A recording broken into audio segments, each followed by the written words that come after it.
पद रत्नाकर जी का पाठ, पद संख्या 129, 129।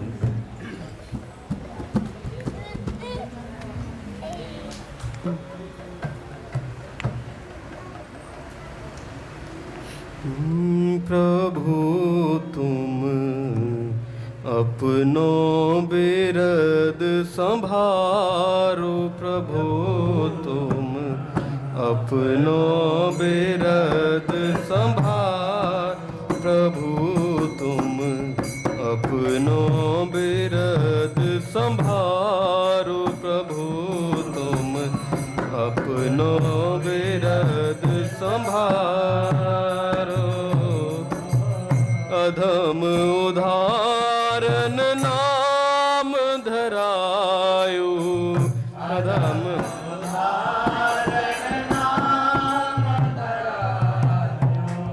अधम उदाहरण नाम धरायो,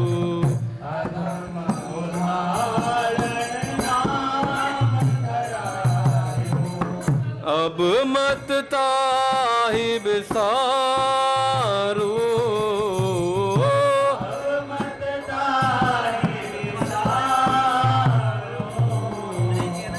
अपनो बिरद संभारो, प्रभु तुम अपनो बिरद संभारो। मोसो अधिक अधम को जग मह, मोसो अधिक अधम को जग, पाप नमः सरदारो,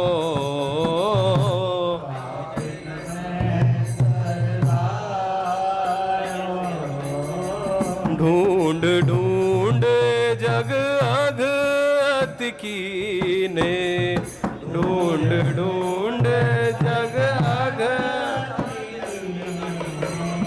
ढूंढ ढूंढ जग अगति कीने,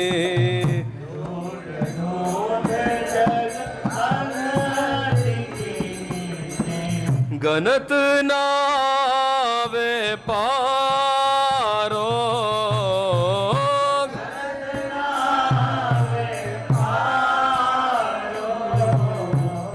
अपनो बिरद संभारो, प्रभु तुम अपनो बिरद संभारो। मोरे अघ को लेखत लेखावत, मोरे अघ को लेखत लेखावत, चित्रगुप्त पचिहारो, चित्रगुप्त पचिहारो,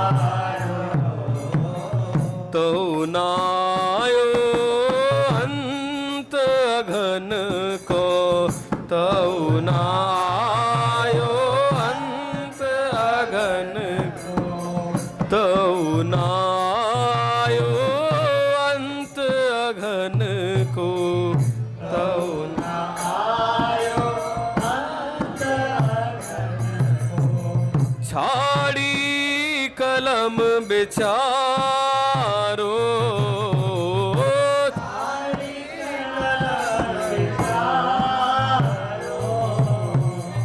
अपनो बिरद संभारो, प्रभु तुम अपनो बिरद संभारो।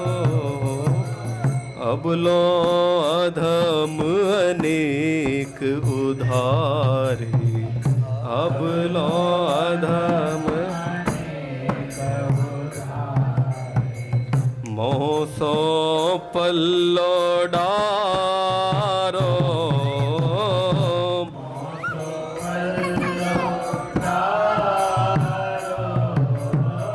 राखो लाज नाम अपने की, राखो लाज नाम अपने की, राखो लाज नाम अपने की, राखो लाज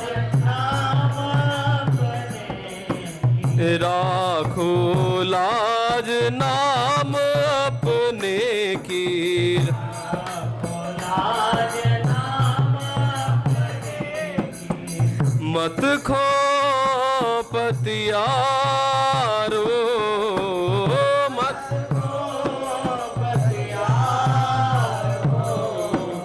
अपनो बिरद संभारो प्रभु तुम, अपनो बिरद संभारो प्रभु तुम, अपनो बिरद संभारो प्रभु तुम, अपनो बिरद संभारो।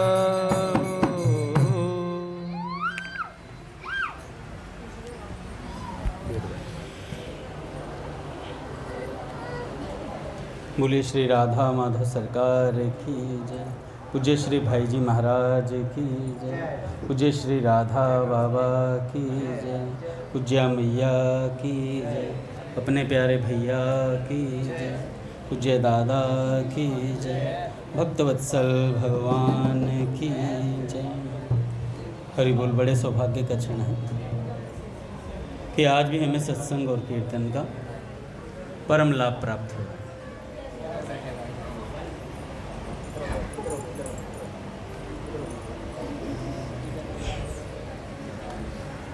पहले पूज्य ठाकुर जी के कुछ वचनामृत सुनते हैं, पूज्य श्री घनश्याम दास ठाकुर जी द्वारा लिखित। उसके बाद किन्हीं भक्त की चर्चा करेंगे।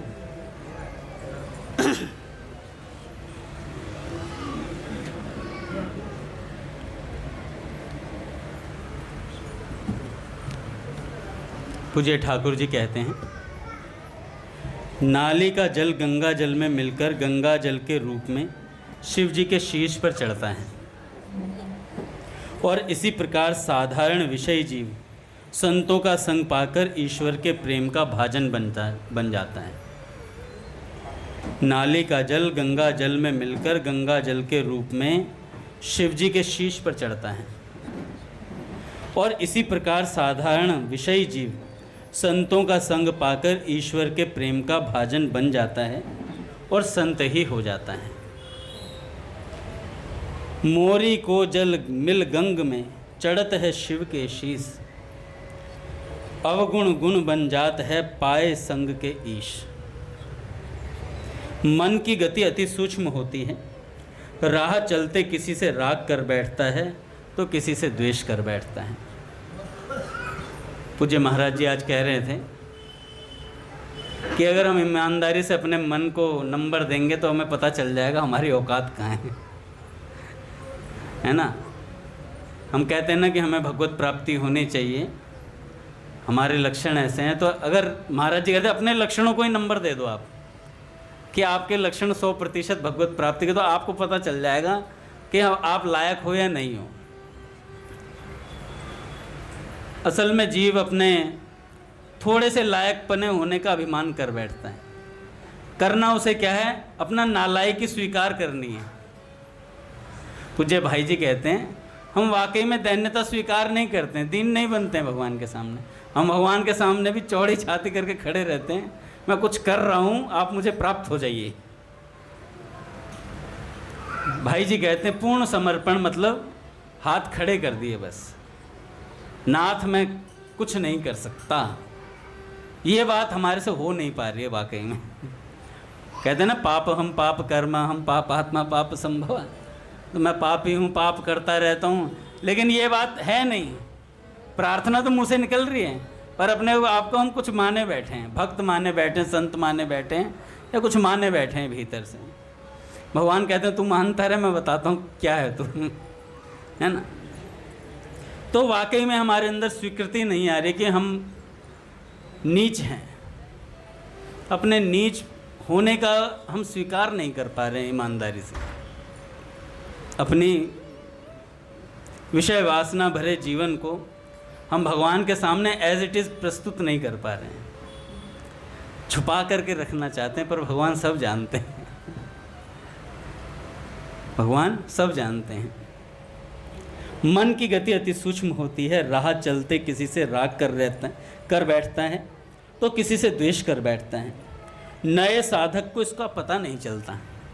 नए साधक को ठाकुर जी कहते हैं इसका पता नहीं चलता, इसलिए मन की गतिविधियों पर बड़ी सूक्ष्मता से ध्यान रखने की आवश्यकता है। भजन में बैठने पर खूब संकल्प विकल्प उठते हैं एवं आवश्यक कार्य याद आते हैं।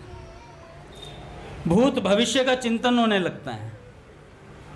आप 10 साल पीछे चले जाओगे भजन करने बैठोगे तो, या 10 साल आगे की सोचने लग जाओगे, या आज जो हुआ वो क्या हुआ, कैसे हुआ, किसने क्या कह दिया, वो सोचने लग जाओगे। कुछ भी याद आ जाएगा, नहीं तो मन ये कह देगा आज क्या खाएगा भजन के बाद, माला करने के बाद क्या खाना है तुझे बता। या आप देखो 10, 15, 20 माला अगर आपने बैठ करके कर ली, मन कहेगा यार बहुत भजन हो गया, थोड़ा एंटरटेनमेंट हो जाए, एंटरटेनमेंट हो जाए, कुछ थोड़ा एंजॉय कर लें, थोड़ा बहुत ज़्यादा दिमाग पे स्ट्रेस आ गया है। एक संत ने, किसी ने प्रश्न पूछा पूज्य प्रेमानंद जी महाराज से, महाराज जी से कहा कि महाराज जी मुझे नींद नहीं आती है, खूब भजन बनता है, रात्रि में खूब नाम जप होता है, नींद नहीं आती है। तो महाराज जी कहते तो बहुत अच्छी बात है। तो उन्होंने कहा महाराज जी लेकिन सुबह जब गाड़ी घोड़ा कुछ चलाता हूँ तो उसमें नींद आती है। उसमें नींद आती है। तो महाराज जी ने कहा कि फिर अभी ज़बरदस्ती वाला सौदा है। ये तो महाराज जी कहते हैं कि, महाराज जी कह रहे थे कि भजन में इतना विश्राम मिल जाता है, हमें नींद लेते हैं तो स्वस्थ क्यों होते हैं, नींद लेते हैं क्यों स्वस्थ हो जाते हैं, क्योंकि हमारा विषयों का चिंतन खत्म हो जाता है। विषयों के चिंतन से हमें थकावट होती है सारी चीज़ की, और जैसे ही नींद लेते हैं 2, 4, 6 घंटे की नींद लेते हैं ना, विषयों का चिंतन खत्म हो जाता है, दिमाग फ्रेश हो जाता है। तो महाराज जी कह रहे थे कि जब साधक सच में भजन में लग जाता है ना, उसे नींद आती ही नहीं है, और वो इतना ही फ्रेश रहता है जैसे कोई नींद लेकर के रहता हो, उतना ही फ्रेश रहता है जैसे उसने 6, 7, 8 घंटे सोया हो बढ़िया से। तो महाराज जी कह रहे क्यों, क्योंकि वो भजन में वाकई में लीन रहता है। विषयों का चिंतन छूटते ही हम फ्रेश हो जाएंगे, बढ़िया स्वस्थ हो जाएंगे। जब हमारे दिमाग विषयों का चिंतन चलता है, इसलिए हम परेशान से और अस्वस्थ से रहते हैं। तो विषयों का चिंतन छूटना ही सबसे बड़ी बात है भैया। फिर तो भगवान स्वतः सिद्ध हैं। स्वामी जी महाराज कहते हैं कि भगवान तो हैं ही, लेकिन हमने संसार को मान रखा है।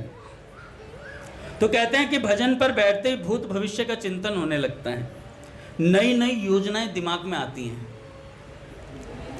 आलस्य, प्रमाद, काम आदि रिपु अधिक परेशान करते हैं। यह सब भाव भजन के समय ही अधिक बढ़ते हैं। क्यों? क्योंकि चित्त के अंदर जो अनंत जन्मों के कुसंस्कार भरे होते हैं, वे सात्विकता बढ़ने से बाहर आते हैं, निकल कर भागते हैं। नया साधक घबरा जाता है, यार मैं तो भजन कर रहा हूँ फिर भी इतने गंदे विचार आ रहे हैं दिमाग में। किंतु ऐसा होने पर घबराना नहीं चाहिए, भजन को छोड़ना नहीं चाहिए, क्योंकि धीरे धीरे यह बाधा निकल जाएगी। सारे कुसंस्कार बाहर निकल करके भागेंगे और फिर बढ़िया भजन होगा। फिर आप भजन करेंगे ना तो लीलाओं का चिंतन होगा। अभी तो फिलहाल संसार का चिंतन होता है। जप करते समय कोई संकल्प नहीं करना चाहिए साधक को, इससे भजन की प्रगति मंद पड़ जाती है। अंधा बटे जेवरी पाछे पड्डा खाए। अंधा बटे जेवरी और पाछे पड्डा खाए मतलब सकामता से जब हम भजन करते हैं तो चरता रहता पीछे पड्डा। एक अंधा व्यक्ति दिन भर रस्सी बटता रहा। शाम को जब नापने चला कि कितनी लंबी रस्सी हुई, तो उसके हाथ में छोटा सा टुकड़ा ही बचा। सारी रस्सी संकल्प रूपी भैंस के पड्डे ने चबा ली। साधक के संकल्प विकल्प भी उस पड्डे के समान हैं जो भजन के फल को खाते जाते हैं। साधक को एक निश्चित समय पर एक आसन से बैठकर संख्या पूर्वक जप जरूर करना चाहिए। कुछ एक ऐसा समय जरूर रखना चाहिए। ठाकुर जी कहते हैं, घनश्याम दास ठाकुर जी, 10, 5, 2, 1 माला जैसी भी हो, अपना कुछ समय आसन पर बैठकर जप करना चाहिए। नियम आग्रह न रहने पर दीर्घ काल तक किया गया भजन भी सिद्ध नहीं हो पाता, इसलिए नियम आवश्यक है। नियम, आप पूज्य भाई जी भी कहते हैं नियम की बहुत आवश्यकता है कि 16 माला, 20 माला, 25 माला। कई लोग कहते हैं ना जी हमारा तो दिन भर चलता, कुछ नहीं चलता उनका। सांसों की माला पे सिमरू में विषय चिंतन। नहीं होता, झूठ बोल रहे हैं। पूज्य गया प्रसाद जी महाराज से एक साधक ने सामने बैठ करके बोला, महाराज जी हमारा तो मन ही मन चिंतन चलता, मन ही मन नाम जप चलता है। तो महाराज जी ने कहा भैया जिब्बा से जपा करो। मगर नहीं महाराज जी मन ही मन चलता है। तो महाराज जी ने कहा थोड़ा शांत रहो, बता दूंगा ना कि तुम्हारा मन इस समय कहाँ है, तो भग जाओगे यहाँ से उठ करके भग जाओगे यहाँ से उठ करके। तो मन की मुझे मत समझाओ, मैं जो कह रहा हूँ उस पर ध्यान दो। तो पूज्य गया प्रसाद जी महाराज ने कहा जीभ से नाम जपो, मन को मत बताओ हमारे सामने। संतों को तो सब पता रहता है भैया मन कहाँ कहाँ दौड़ता है, इसलिए संत सरल से सरल करके हमें भगवान देते हैं कि इस तरीके से कर ले, भगवान सरलता से प्राप्त हो जाएंगे। तो ठाकुर जी कहते हैं नियम आग्रह न रहने पर दीर्घ काल तक किया गया भजन भी सिद्ध नहीं हो पाता, इसलिए भजन में नियमितता मतलब नियम की अति आवश्यकता है। भाई जी ने कहा कि नियम नहीं होगा तो अनावश्यक काम भी आवश्यक लगेगा और आप उस काम में लग जाएंगे, नाम जब छूट जाएगा। और नियम होगा तो 16 माला करने के बाद आप कुछ भी करेंगे तो 16 माला तो हो ही गया, इतना नाम जब तो हो ही गया। हाँ, एक स्थिति ऐसी आती है साधक की कि जब अपना नियम पूरा करके भी मजे में नाम लेता है भगवान का, जो पूज्य प्राची दीदी कहती हैं कि कुछ नाम जब ऐसा होना चाहिए जो रस के साथ लिया जाए। अपना नियम पूरा कर लिया, रात्रि में 2 4 10 बार राधा राधा राधा, कृष्ण कृष्ण कृष्ण कृष्ण, कुछ प्यार से भी लिया जाए भगवान को नाम, भगवान के नाम रस के साथ लिया जाए। हमारी तो हालत ऐसी है नियम वाली माला भी 1-2 छूट ही जाती है नींद में, अगले दिन में काउंट कर देते हैं, प्रभु कल की 16 में एक और 2 रह गई थी, आज की 18 करूँगा तो ऐसी हालत है पूरी। तो प्यार वाला नाम तो कहाँ से लिया जाएगा। मन को भगवान के नाम रूप लीला गुण महिमा में उलझाइए, इसे एक क्षण के लिए भी खाली न छोड़े, अन्यथा अनंत जन्मों के अभ्यास के कारण वह नीचे की ओर चलता चला जाएगा और संसार के चिंतन में अटक जाएगा। मन का और पानी का एक जैसा स्वभाव होता है, ये सदा नीचे की ओर ही जाता है, इसका स्वभाव गिरने का है, नीचे की ओर ही बहता है। मन को भ्रमर की भांति भगवान के श्रीअंग में लटकती हुई वनमाला में गोलाकार घुमाते रहो, भगवान के गले में लटकती हुई वनमाला में गोलाकार घुमाते रहो। पूज्य श्री प्रेमानंद जी महाराज कह रहे थे जैसे जल को उठाने के लिए यंत्र की आवश्यकता है, ऐसे ही मन को उठाने के लिए मंत्र की आवश्यकता है। तो इसलिए ये जो नाम है ना, नाम महानिधि मंत्र नाम ही सेवा पूजा, तो भैया इससे ही अपना मन ना ऊपर की तरफ उठेगा, भगवान की तरफ। नाम जब करते रहो, मन न लगे तो भी करते जाओ, मन को ही तो लगाना है भाई, अपने आप तो लगेगा नहीं।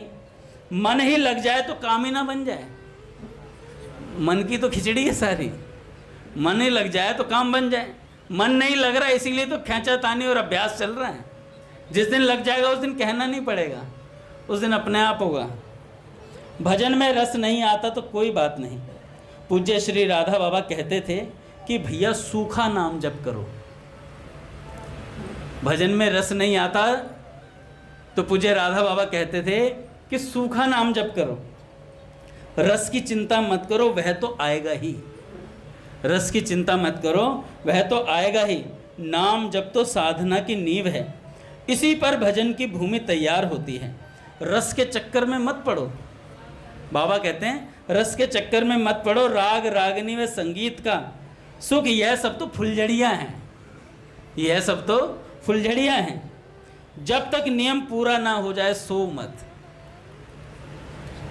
रात्रि में निद्रा का समय काटकर भजन का नियम पूरा करो। नींद आए तो पानी से मुख धो लो, घूम घूम कर नाम जप करो। यह निराशा का पद है ही नहीं। आशा बंध समुत्कंठा नाम गाने सदा रुचि। भजन में उत्साह रहना चाहिए। समय बड़ा कीमती है, ये जो एक क्षण बीत गया अब दोबारा लौट कर आने वाला नहीं है। एक एक घड़ी जात लाख लाख हीरा जैसी, एक एक घड़ी जात लाख लाख हीरा जैसी। भजन अभी ही करना है, बुढ़ापे के लिए नहीं छोड़ना है। जो परिस्थिति वर्तमान में प्राप्त है उसी में अनुकूलता देखते हुए समय का सदुपयोग कर लेना चाहिए। युवा अवस्था में ही भजन साधन हो सकता है भाई, वृद्धावस्था में नहीं। जीवन भर जो किया होता है वही बात बुढ़ापे में स्मरण में आती है और भजन में प्रवृत्त नहीं होने देती। वह चाहकर भी भजन नहीं कर पाता जिसने पूरा जीवन भजन नहीं किया होता। संसार अपूर्ण अधूरा है, यहाँ का कोई कार्य पूरा नहीं हुआ। सारे कार्य अधूरे छोड़कर ही आदमी निकल पड़ता है। संसार के सुधार, लोक कल्याण आदि के चक्कर में मत पड़ो।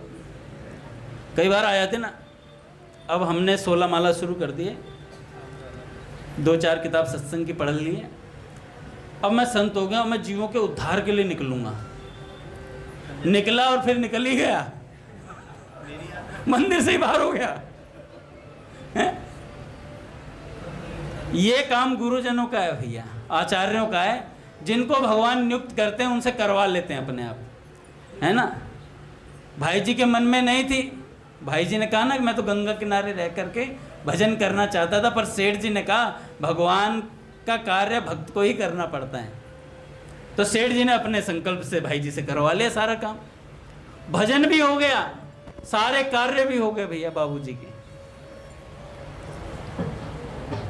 तो संसार के सुधार, लोक कल्याण आदि के चक्कर में नहीं पड़ना चाहिए।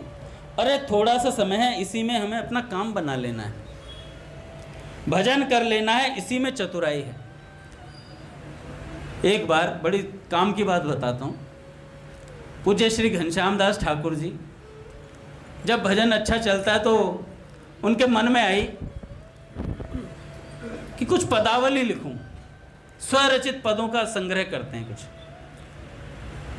तो महाराज जी से पूछने गए, महाराज जी मन में बात आ रही है कि मैं पद लिखूं कुछ।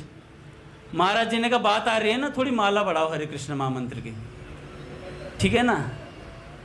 भैया ठाकुर जी, घनश्याम दास ठाकुर जी इतने उच्च कोटि के साधक, सिद्धों की श्रेणी में ही हैं, फिर भी महाराज जी ने कहा कि ज़्यादा पदावली रचित करने की मन में आ रही है, रचने की मन में आ रही है, तो ऐसा करो हरे कृष्ण महामंत्र की माला बढ़ाओ, नाम जप और बढ़ाओ, कोई ज़रूरत नहीं है।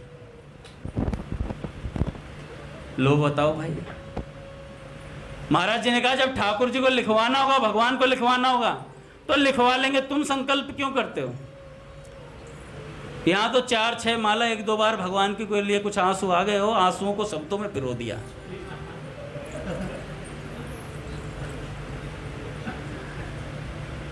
और हर पंक्ति के लास्ट में अंगद दास नाचत फिरत इतुत, जय जय वाह वाह। रघुनाथ जी पीछे से कहते वाह अंगद दास क्या पद लिखा है। अंगद जी पद पे चढ़ गए, आरूढ़ हो गए, अगले दिन गिर गए। तो इसलिए भैया अपना ज़्यादा 295 बनने का प्रयास मत करो, 295 है?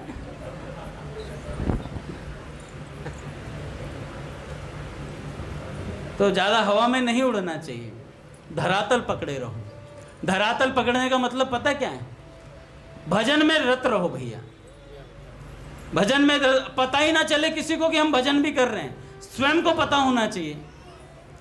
भगवान चाहेंगे ना तो छलका देंगे, चिंता मत करो। ऐसे कोई भक्त नहीं बचे जिनका भगवान ने प्रसिद्धि ना करवाई हो, पर उन्हीं की करवाई जो छुप कर रहना चाहते थे। जो खुद ही प्रसिद्धि भगवान कराई है तो खुद ही अपना बोर्ड लगाए घूम रहा है। इसने तो गिरधर से अपना पैम्पलेट छपवा लिए।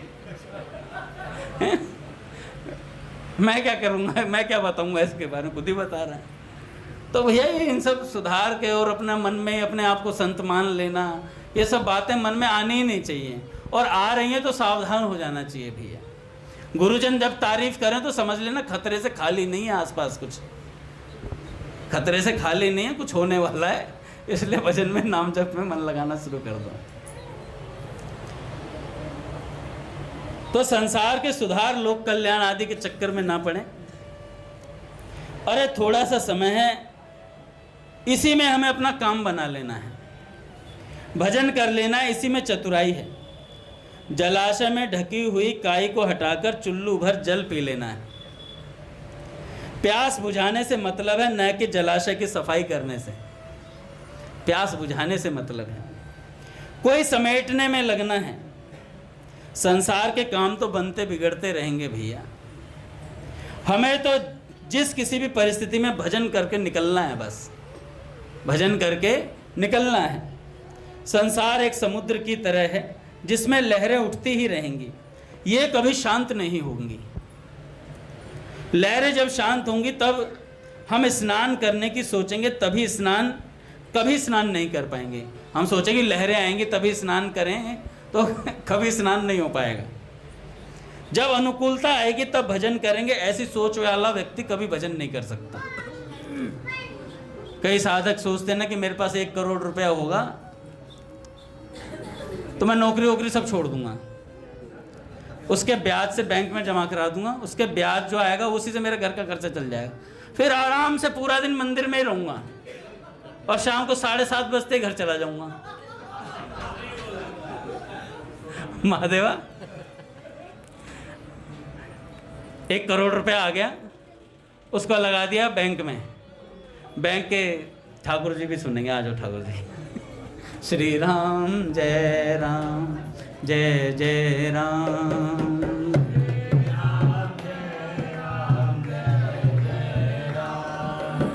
श्री राम जय राम जय जय राम,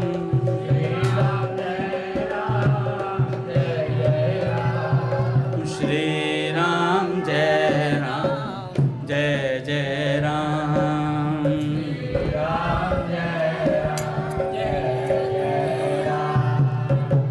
जय जय श्यामा जय जय श्याम,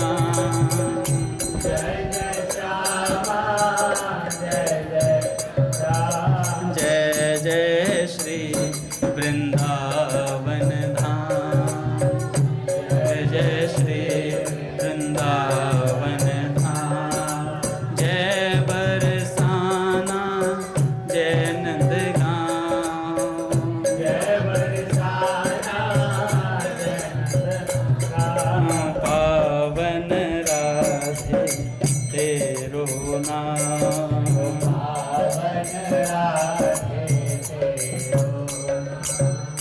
श्री यमुना जी ललित ललाम,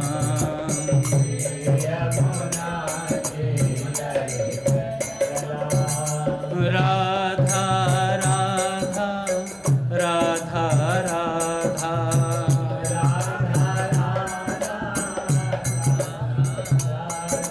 राधा राधा राधा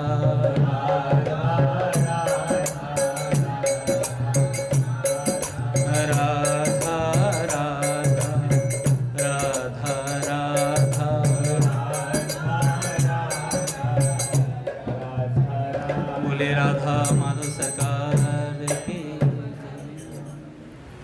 कहाँ थे हम? 1 करोड़ रुपया आ जाएगा। हाँ, 1 करोड़ रुपया आ जाएगा, बैंक में डाल दूंगा, 30-40 हज़ार रुपये महीना आएगा। 60 ठीक है, 60 हज़ार रुपये महीना आएगा और आराम से बढ़िया चलेगा। संतों की सेवा होगी, तीर्थाटन रहेगा,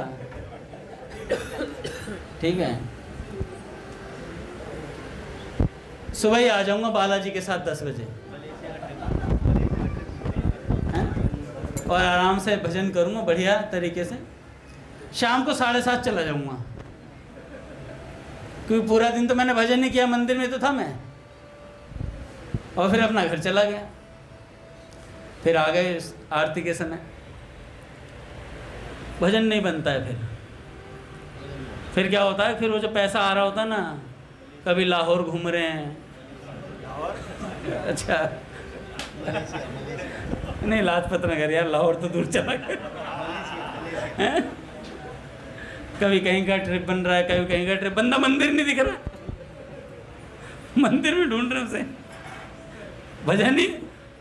अच्छा कुछ कह दो किसी को, एक साधक से मैंने कहा भाई थोड़ा भजन क्या, कह रहे अंगद जी आप क्या जानो मैं कितना लीला चिंतन करता हूँ, कितना भजन करता हूँ। मैंने वाह, मैं गलती हो गई भाई, मेरे को पता नहीं था, मेरे अपराध बन जाता। कई बार भक्त घर पे कर लेते हैं सब चीज़ें